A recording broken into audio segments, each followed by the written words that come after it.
오늘 이 시간에는 예레미야 28장 1절부터 11절 말씀 본문으로 잘못된 신앙이 만든 비극이라는 제목으로 함께 말씀에 은혜 나누는 시간 되길 소망합니다. 우리가 역사를 살펴보면요, 아주 중요한 시점에 잘못된 판단으로 실패를 한 경우들이 있습니다. 즉 역사의 흐름이 뒤바뀐 사건들이 있습니다. 예를 들어서요, 한국전쟁 때, 6.25 때 북한군이 우리가 잘 알다시피 38선 전역에서 당시에는 최신의 무기였던 전차를 가지고 남하에서 서울을, 대한민국의 수도였던 서울을 3일 만에 장악하는 파죽지세의 공세를 이루었습니다. 그런데요, 북한군이 그 파죽지세로 밀려서 남진을 하고 있던 북한군이 서울에서 3일 동안 진격을 멈추고 있는 시간이 있었습니다. 3일 동안의 기간을 진격을 하지 않고 서울에 멈춰 있었습니다. 이 사건은요, 우리 대한민국에는 정말 큰 행운이었지만 북한에게는 아주 큰 실책이 되었어요. 그 3일 동안에 무슨 일이 있었냐? 그 3일 동안의 기간에 일본에서는 미군이 급히 한국으로 파견될 수가 있었고요. 그리고 대한민국의 주력 병력은 전멸을 면하고 후퇴하면서 북한군의 남침을 조금이라도 지연할 수 있는 지체하는 시간을 벌 수가 있었습니다. 한국전쟁이 일어난 지 66년이 되었지만 아직까지도 왜 북한군이 서울에서 3일 동안 진격을 멈추고 있었을까? 이것에 대한 정답을 아는 이는 아무도 없습니다. 하나의 미스터리입니다. 아마도 통일이 되기 전에는 밝혀지지 않을 것인데요. 왜 이 사건이 중요하냐면, 만약 북한군이 서울에서 3일을 머물지 않고 파죽지세의 공세 그대로 남진을 계속했다면 대한민국 정부는 패망했을 것이라는 것이 역사가들과 대부분의 전략 전술가들의 공통적인 의견이기 때문입니다. 또 하나의 역사적인 흐름을 바꾼 사건이 있습니다. 히틀러는요, 소련을 공격해서 소련의 어떤 정신적인 상징처라고 할 수 있는 레닌그라드, 지금은 상페테스부르크인가요? 그 이름으로 바뀌었는데 과거 이름이었던 레닌그라드를 점령하고 상당한 피해를 소련에게 입혔습니다. 지금의 우크라이나 지방이 거의 다 나치의, 독일의 수하에 점령됐으니까요. 자, 이 2차 세계대전 당시 독일과 소련의 전쟁에서 소련의 남자들이 너무나 많은 희생을 당했기 때문에 전후의 한참 동안을 소련 국민 중에 여성의 성비가 남성 성비를 압도적으로 추월하는 그런 사회적인 모습을 가지기도 했다고 합니다. 자, 이렇게 히틀러가 소련을 정말 파죽지세의 공세로 공격하여 들어갔지만 시간이 지나면서 보급로가 점점 길어지고 그리고 날씨는 추워져 갔습니다. 이렇게 지리한 공방전이 계속되어 가며 날씨는 추워지다 보니 독일군의 전방 지휘관들은 히틀러에게 작전상 후퇴를 요구했다고 합니다. 하지만 자신의 군대를 맹신하고 게르만 민족에 의한 통일을 꿈꾸고 있었던, 세계 제패를 꿈꾸고 있었던 히틀러는 군대의 후퇴를 허가하지 않았습니다. 날씨가 점점 추워지자 추위가 가장 큰 방어군이라는 소련의 이야기답게 소련군은요, 추위에 떨고 있는 독일군을 공격하여서 승리를 쟁취하였고 모든 독일군을 영토에서 쫓아내게 되었습니다. 근데 여기서 끝난 것이 아닙니다. 소련군은 오히려 독일을 더욱더 공략해서 연합군과 함께 독일의 영토를 반으로 나누어서 통치하는 결과를 얻게 되었습니다. 자, 만약에 히틀러가 소련과의 동부전선에 집중하고 집착하지 않았다면 전쟁의 기간은 아마도 훨씬 더 길어졌을 것이라는 것이 여러 전문가들의 중론입니다. 우리가 잘못된 판단으로 인한 이런 실패들은 역사 속에만 있는 것이 아니죠. 우리의 삶 가운데도 존재하고 있습니다. 돌이켜보면, 그때 그 판단만 했더라면, 그때 그것만 하지 않았더라면 이라는 후회를 할 때가 있어요. 그리고 우리 신앙생활에서도 역시 우리의 잘못된 신앙, 그리고 우리의 잘못된 소신이 비극적인 결과를 가져오기도 합니다. 우리가 오늘 말씀을 나누면서요, 잘못된 신앙이 가져온 비극과 또한 우리가 잘못된 신앙에 빠지지 않고 바른 신앙을 지키기 위해서 어떤 모습을 가져야 할지 함께 은혜 나누는 시간이 되기를 주님의 이름으로 소망합니다. 자, 우리가 익히 예루살렘으로 알고 있는 이 성은요, 통일 이스라엘 왕국 다윗과 솔로몬 시대까지, 사울과 다윗과 솔로몬 시대까지 이스라엘은 통일왕국이었습니다. 뭐 남왕국, 북왕국으로 분열되지 않았으니까요. 이 통일 이스라엘 왕국의 수도였을 뿐만이 아니라 남북이 분열된 이후로는 남왕국 유다의 수도였습니다. 그리고 이 예루살렘은요, 성경 속에서 두 가지 명칭으로 불리워집니다. 첫 번째 명칭은 우리가 말하는 예루살렘. 이 예루살렘이라는 명칭으로 불리게 될 때는요, 정치적인 수도인 예루살렘, 많은 사람들이 모여 사는 수도인 예루살렘, 큰 도시 예루살렘이라는 어떤 정치적, 사회적, 지리적인 의미를 내포하고 있는 단어로서 예루살렘이라는 이름으로 불리게 됩니다. 그래서 성경에서 이 예루살렘을 칭하는 또 하나의 명칭, 바로 시온입니다. 시온, 한 번씩은 다 들어보셨을 텐데요.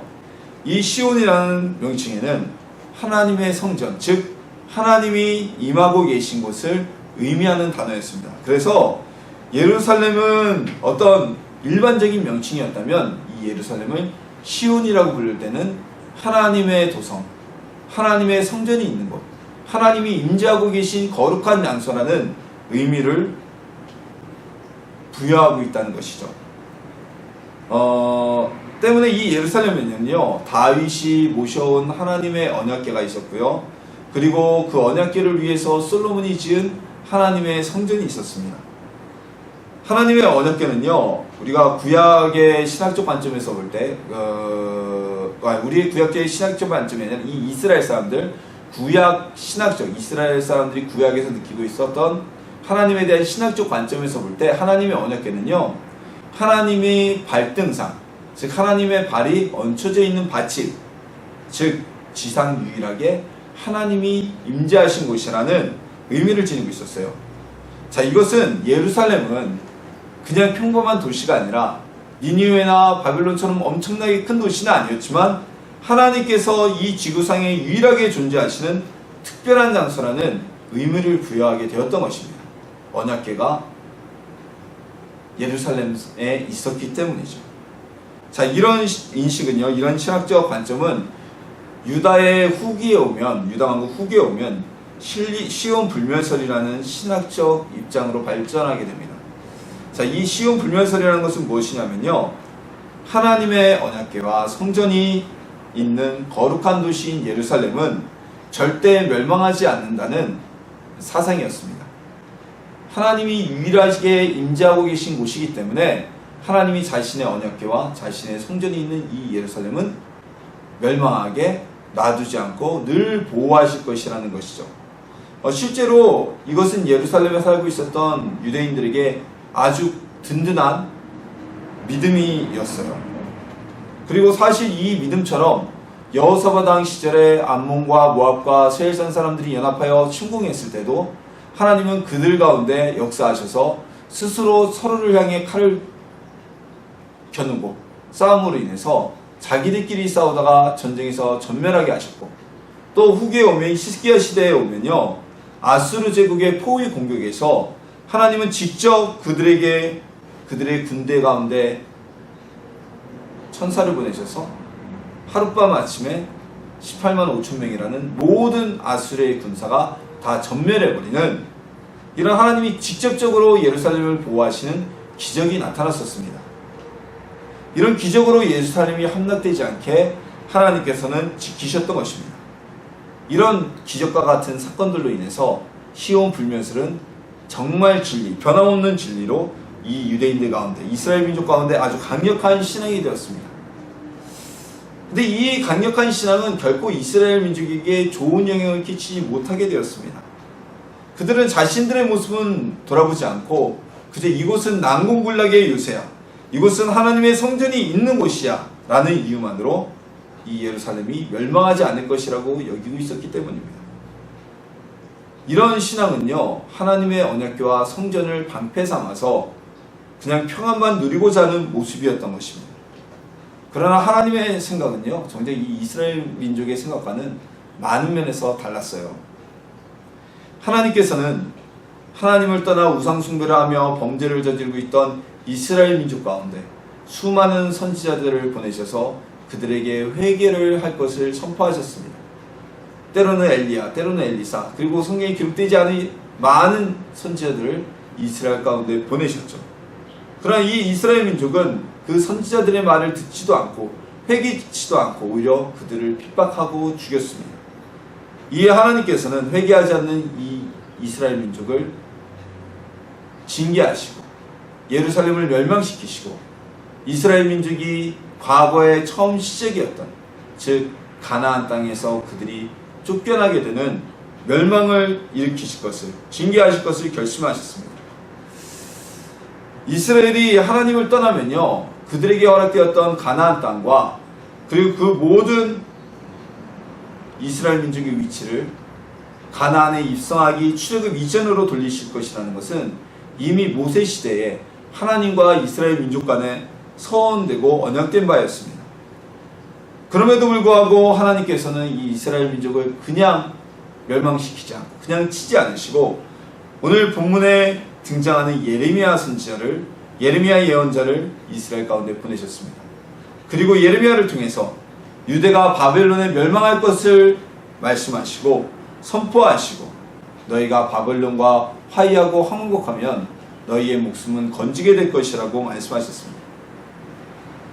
하지만 이스라엘 민족은 회개하지 않았어요. 전혀 회개하지 않았어요.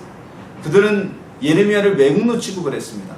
왜냐하면 우리가 빨리 애국과 손을 잡아서 바벨론의 이 악랄한 통치에서 벗어나야 되는데 라고 생각하고 있었는데 예레미야는 오히려 그 바벨론과 항복을 하고 그들의 수하에 스스로 들어가라고 선언하고 있었기 때문입니다.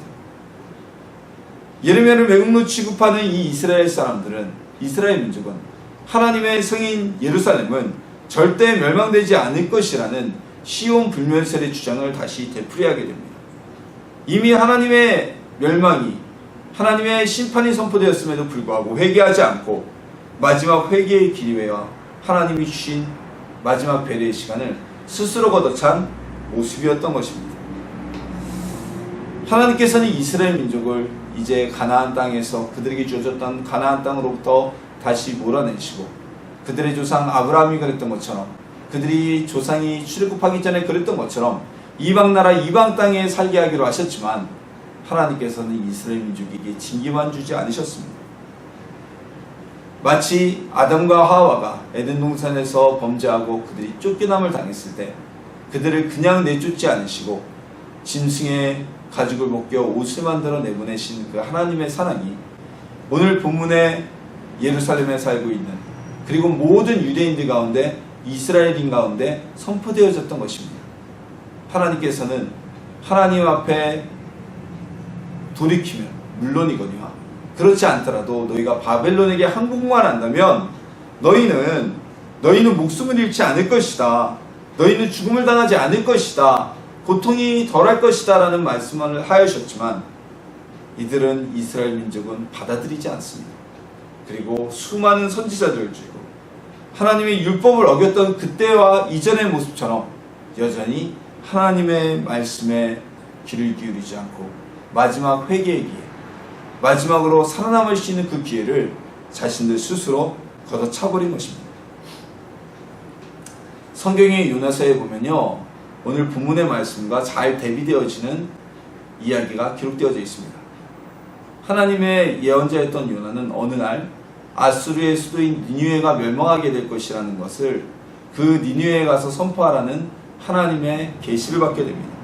명령을 받게 되었습니다.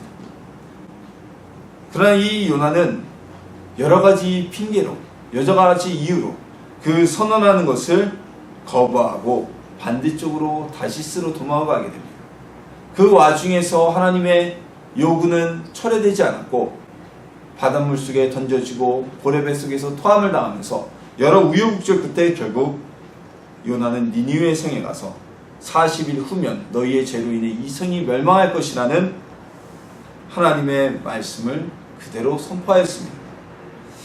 자, 여호와 하나님을 믿지 않았던 이방인들이었지만 요나의 선포를 들은 니느웨 사람들은 임금으로부터 모든 백성이 또한 짐승들까지 금식하면서 하나님 앞에 자신들의 죄를 회개합니다. 우리를 살려달라고 구합니다. 그래서 이 니느웨 사람들에게 선포되어졌던 하나님의 심판은 유예가 되게 됩니다. 이들이 하나님 앞에 겸비하고 회개했기 때문이죠. 성경에서 가장 악한 왕이라고 기록되어져 있는 아하방, 그 아하방은요 사실 모든 악한 일의 중심이었음에도 불구하고 별다른 심판을 받지 않고 그냥 죽습니다. 그 아내였던 이세벨이 발람군 예후의 손에 의해서 자신이 달리고 있던 내시들에 의해서 탑으로부터 집어던져지고 추락사한 그 시체마저 아무도 건지지 않았던 것처럼 그런 비참한 처우를 맞지 않았어요. 그 이유는 무엇이냐면 아합이 말년에 들어 하나님 앞에 겸비하고 회개하였으므로 하나님께서 그의 살아생전에는 그의 집안이 멸망당하는 일을 보지 않게 하실 것이라는 배려를 해주셨기 때문입니다. 하나님은 회개하며 돌이키는 자에게는 은혜를 베푸시는 분입니다. 살 길을 열어주시는 분이십니다. 이스라엘 민족도 오늘 예레미야의 예언을 듣고 하나님 말씀의 선포를 듣고 회개하였다면 이스라엘 민족의 운명이 바뀔 수도 있었고요. 바벨론에 항복하였다면 그들의 목숨은 건질 수가 있었습니다. 하지만 이미 귀가 닫혀서 하나님의 말씀을 듣지 않으려 했던 이 이스라엘 민족은 하나님의 말씀에 귀를 기울이지 않고 이제는 거기에 한술 더 떠서 거짓 선지자들이 백성을 현혹하고 있는 모습이 나타나게 되었습니다. 오늘 본문 말씀은요, 거짓 선지자인 하나냐가 모든 백성들 앞에서 그들을 하나님의 말씀을 빙자한 거짓 예언으로 현혹하고 있는 모습이 기록되어져 있습니다. 이게 하나냐는 하나님의 말씀을 빙자해서 이제 이 이스라엘 민족이, 우리 민족이 바벨론의 압제로부터 해방되어지고 우리가 지난번 바벨론 침공 때 빼앗겼던 성전의 기물이 모두 다 우리에게 다시 돌아오게 될 것입니다. 지난 바벨론의 침공 때 포로로 끌려갔던 1차 포로기에 끌려갔던 포로들, 우리의 가족들이 다시 이 땅으로 돌아오게 될 것이다 라고 예언하고 있습니다. 하나냐가 처음부터 자신의 의도로 거짓말을 한 것인지 사단의 미혹을 받아 잘못된 것을 보고 그것을 선언하였는지는 아무도 모르지만 결국에는 이 하나냐는 한 가지 분명한 것은 그는 하나님의 뜻과는 전혀 반대되는 거짓말을 하고 있었다는 것입니다. 하나님의 예언은요, 예레미야의 예언으로 기분 상해 있던 이스라엘 백성들에게는 아주 듣기 좋은 소리였습니다.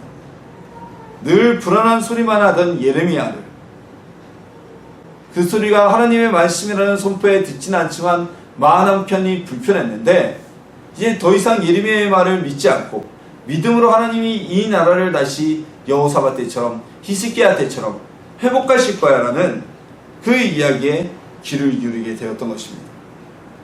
그리고 불안한 소리만 있었던 예레미야는 잊어버리고 감옥에까지 가주는 일이 벌어지게 됩니다.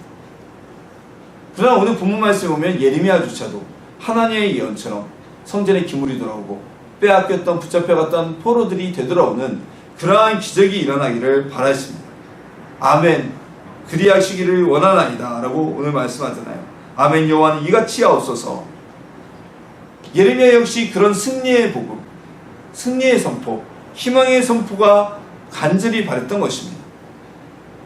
하지만 이것은 이스라엘이 회개하지 못하게 하는 사단의 계략이었습니다. 하나님의 선포에도 이스라엘은 회개하지 않습니다. 이것은 유다와 이스라엘 민족이 바벨론에 멸망당하고 역사에 완전히 사라지게 되는 것을 의미합니다. 우리가 잘못된 신앙을 가지고 있으면요, 하나님은 우리에게 끊임없이 회개할 수 있는 기회와 또한 그에 대한 선포나 상황이나 메시지를 우리에게 계속 보내십니다. 근데 우리가 그 기회마저 받아들이지 못하면 결국 하나님의 징계를 받게 되고 그리고 고난 가운데 들어가게 됩니다. 하나님은요, 마지막까지 이스라엘 백성을 위한 기회를 주셨음에도 불구하고 그 기회를 놓치고 이스라엘은 회개하지 못했던 것입니다. 자신들에게 주어진 마지막 회개의 기회에도, 마지막 하나님의 배려에도 잘못된 신앙으로 회개를 거부한 이스라엘 민족은, 그리고 유다 왕국은 바벨론에 의해서 완전히 초토화되게 됩니다. 그들이 그렇게 믿었던 시온 불멸설은요, 예루살렘은 물론 성전까지도 터만 남는 완전 초토화되는 결과를 가져오게 되었어요. 많은 귀족과 백성들이 죽임을 당하게 되었습니다. 또 살아남은 자들이 포로로 끌려가다가 포로 이송 과정에서 많은 수의 이스라엘 민족은 목숨을 잃게 되었습니다. 하나님께서 그들에게 그냥 주셨던 그 가나안 땅은 더 이상 이스라엘 민족의 땅이 아니었습니다. 이스라엘 민족으로 구성된 국가는요, 1948년 오늘날의 이스라엘이 건국될 때까지 무려 2400여 년간 이스라엘 민족으로 인해 조성된 국가는 존재하지 않았습니다. 잘못된 신앙은요, 이스라엘의 역사를 송두리째 사라지게 만들었던 것입니다. 살 수 있었던 이들도 죽음을 당하게 만들었습니다. 하지만 모든 이들이 죽음을 당한 것은 아니었습니다. 이 와중에도 예레미야의 말에 귀를 기울이고 예레미야의 말이 사실이란 것을 믿은 그들 가운데는 그들은 이 환난 속에서도 목숨을 잃지 않고 생명을 건지게 되었던 것입니다. 우리에게 있어서 믿음과 신념은 여러분 다릅니다. 믿음과 신념은 분명한 차이가 있습니다. 하지만 오늘 우리 중에도 믿음을 신념과 착각하는 경우가 있습니다. 내가 이렇게 될 거야 라는 신념을 내가 하나님이 부르니까 하나님께서 이렇게 하실 거야 라고 포장한다는 얘기입니다.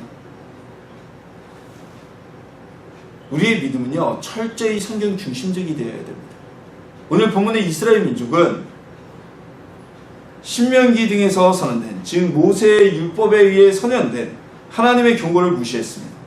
오로지 자신들이 듣기 좋은 말에만 귀를 기울이고 자신들이 보기 좋은 성경만 보고 자신들이 읽기 좋아하는 성경만 읽었던 것입니다. 우리도 신앙생활을 하면서요, 우리가 듣기 좋은 소리에만 귀를 기울이고요, 그리고 듣기 좋은 말씀만 묵상하고요, 복 주시는 하나님만 생각하고요, 성경을 읽지 않는다면 오늘 본문에 기록된 이 유대인들처럼 승리의 신앙에 사로잡혀서 우리 스스로 멸망의 길로 달려갈 수도 있는 것입니다.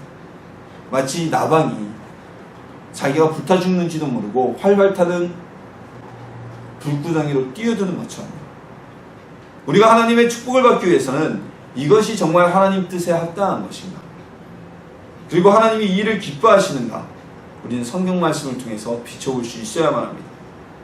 그리고 기도하며 현혹되지 않기 위해 깨어 있어야만 합니다. 그때에만 우리의 잘못된 신앙이 벗어나고 잘못된 신앙에서 다시 깨끗해질 수 있기 때문입니다.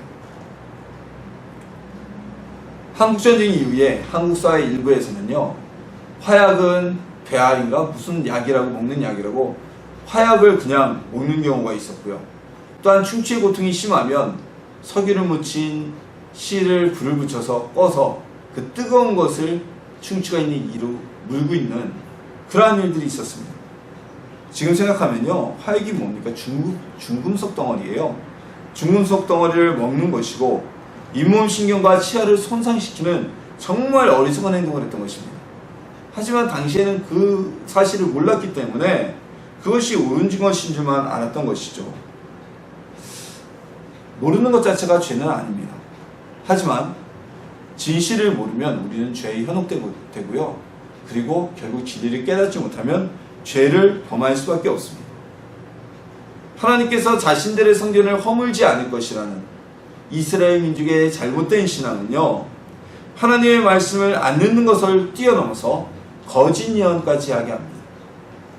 그것은 하나님께서 주신 마지막 기회를 잘못된 신앙으로 스스로 걷어찬 모양새가 되어버리고 만 것이에요. 이스라엘 민족 국가는 바벨론에 의해 폐망됨으로 인해서 역사 속에서 완전히 사라지게 됩니다. 무려 2400여 년간 이스라엘 민족으로 구성된 국가는 존재하지 않았습니다. 수많은 사람들이 전쟁 가운데에서 또한 포로로 끌려가면서 포로 생활 중에서 죽음을 당하게 되었습니다.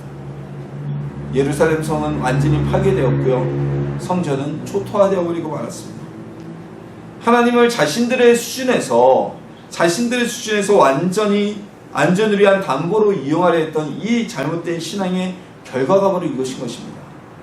마치 하나님을 부족처럼 하나님이 있기 때문에, 성전이 있기 때문에 우리는 아무렇지도 않아 자신들의 행동은 돌아보지도 않고, 하나님은요, 우리가 하는 일을 모두 다 지지해 주시는 우리 후원자, 무조건적인 후원자가 아니십니다. 하나님은요, 우리의 실수를 무조건 책임져 주시는 보험이 아닙니다. 이스라엘은, 오늘 본문의 이스라엘은 하나님은 그렇게 알고 있었던 겁니다. 예루살렘 성을 지켜주시는 것. 우리가 어떤 죄를 져도, 어떤 잘못을 해도 우리를 사랑으로 감싸시는 분이라는 아주 잘못된 신앙이 있었던 것이에요. 그런 신앙이 바로 이스라엘을 죽음과 멸망으로 이끌게 되었던 것입니다. 그렇다면 우리는 잘못된 신앙을 벗어나기 위해서 어떻게 해야 될까요? 가장 중요한 것은 우리가 성경을 읽어야만 합니다. 하나님의 말씀을 알아야 됩니다. 하나님 말씀에 귀를 기울여야만 합니다. 그러기 위해서 우리는 성경을 읽고 말씀을 듣고 묵상해야 됩니다. 사단에게 현혹되지 않도록 깨어 기도해야만 합니다. 우리의 의지로는 사단을 이길 수가 없습니다. 지금도 끊임없이 우는 사자와 같이 믿는 자들을 넘어뜨리기 위해서 사단이 우리 주변을 배회하고 있다고 성경에서 말씀하고 있지 않습니까?